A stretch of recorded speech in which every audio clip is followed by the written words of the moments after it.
शुरू करने से पहले चैनल को सब्सक्राइब जरूर करें। तो चलिए शुरू करते हैं। 7वां अध्याय।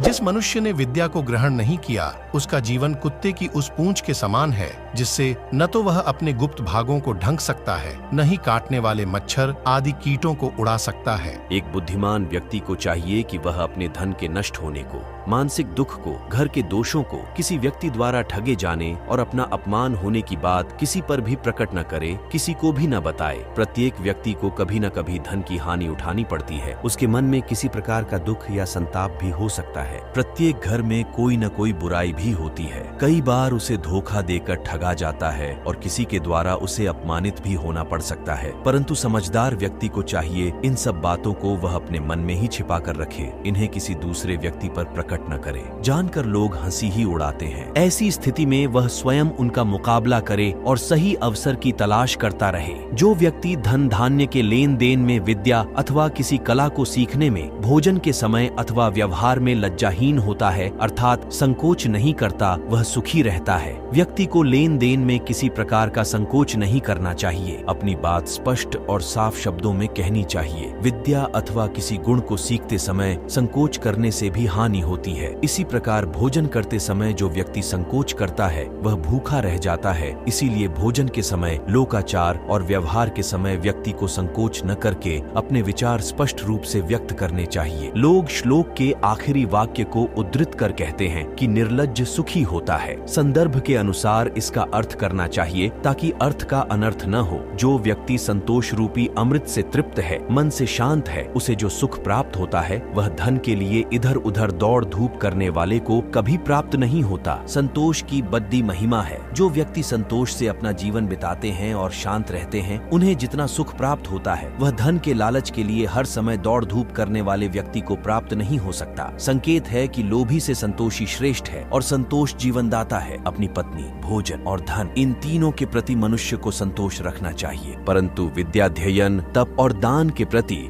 कभी संतोष नहीं करना चाहिए। चाणक्य के अनुसार व्यक्ति को अपनी पत्नी से ही संतुष्ट रहना चाहिए। अन्य स्त्रियों से संबंध बनाना अपमानित करता है। व्यक्ति को घर में जो भोजन प्राप्त होता है और उसकी जितनी आय है उसमें ही संतोष करना चाहिए, लेकिन विद्या के अध्ययन, यम नियमों आदि के पालन और दान आदि कार्यों से कभी भी संतुष्ट नहीं होना चाहिए। अर्थात व्यक्ति जितना अधिक अध्ययन करेगा, जितना अधिक अपने चरित्र को ऊंचा उठाने के लिए तप करेगा तथा दान आदि करता रहेगा, उससे मनुष्य को लाभ होगा। ये तीन चीजें ऐसी हैं जिनसे मनुष्य को संतोष नहीं करना चाहिए। संतुष्टि कहाँ हो और कहाँ नहीं, जीवन में यह जानना भी जरूरी है। दो ब्राह्मणों के बीच से, ब्राह्मण और अग्नि के बीच से, पति पत्नी के बीच से, सेवक और नौकर के बीच से तथा हल बैल के बीच से कभी नहीं निकलना चाहिए।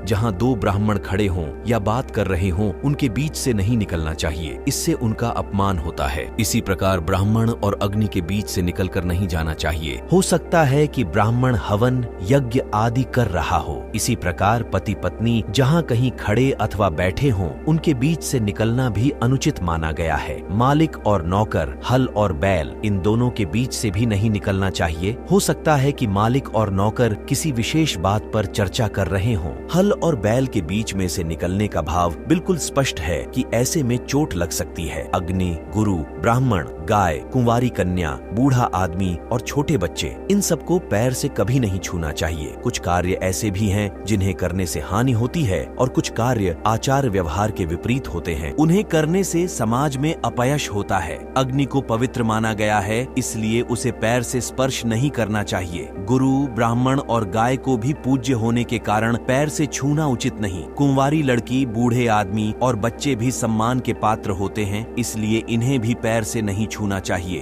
पूज्य को यथा योग्य सम्मान देने पर यदि आयु, विद्या, यश और बल की प्राप्ति होती है तो अनादर करने से इनकी हानि भी तो होगी ही। इतिहास में ऐसे कई उदाहरण हैं जिनसे इस कथन की पुष्टि होती है। बैलगाड़ी से 5 हाथ, घोड़े से 10 हाथ और हाथी से 100 हाथ दूर रहने में ही मनुष्य की भलाई है। लेकिन दुष्ट से बचने के लिए यदि स्थान विशेष का त्याग भी भी करना पड़े तो हिचकना नहीं चाहिए। व्यक्ति को स्वयं इस बात का प्रयत्न करना चाहिए कि किसी कारणवश उसे हानि न पहुंचे। बैलगाड़ी के बिल्कुल निकट चलने से कोई दुर्घटना हो सकती है। घोड़ा किसी प्रकार की हानि पहुंचा सकता है। हाथी से भी कुचले जाने का भय रहता है, इसलिए इनसे दूर रहना चाहिए। इसी के साथ मिलते हैं अगले अध्याय में। अगर आपको वीडियो अच्छा लगा हो तो चैनल को सब्सक्राइब जरूर करें। आपका एक सब्सक्राइब मेरा प्रोत्साहन बढ़ाता है।